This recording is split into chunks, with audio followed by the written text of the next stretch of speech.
Finalement, je crois plus aussi en l'expression des motivations lors de l'entretien d'embauche, qui pour moi est un moment où on va pouvoir parfois, au détour d'une conversation, aller sur un terrain qu'on n'aurait pas forcément abordé dans une lettre de motivation.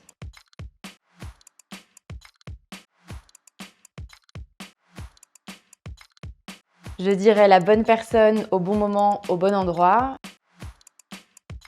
Oui, j'ai toujours lu les hobbies sur le CV. On considère que parfois des valeurs, un engagement, par exemple associatif, peut avoir plus de poids sur un CV qu'une expérience, par exemple, pour certains postes. En général, ça joue beaucoup aussi dans la décision finale. Non, je la lis même très rarement. Finalement, je crois plus aussi en l'expression des motivations lors de l'entretien d'embauche, qui pour moi est un moment où on va pouvoir parfois, au détour d'une conversation, aller sur un terrain qu'on n'aurait pas forcément abordé dans une lettre de motivation. Arriver en retard, qui plus est sans prévenir, ou alors ne pas s'intéresser à l'entreprise en amont, ne pas connaître son activité, quelles sont ses valeurs, quels sont ses engagements par exemple. L'application Vélib qui me fait gagner 40 minutes sur mon temps de trajet quotidien. On recherche des managers qui vont avoir des qualités d'écoute, d'exemplarité et d'ouverture d'esprit. Le désir d'autorité, la fermeture au feedback ou le manque de communication et le manque de transparence. Je pense que ça dépend surtout des besoins de chaque personne.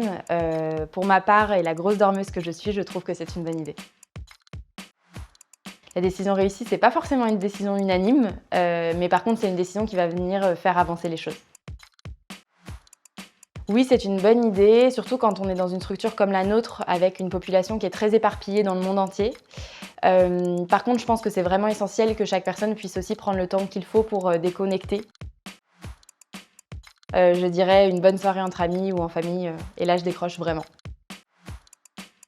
Pas à mon sens, en tout cas pas pour moi. Je suis plutôt partisane des livres de développement personnel qui pour moi sont vraiment très enrichissants.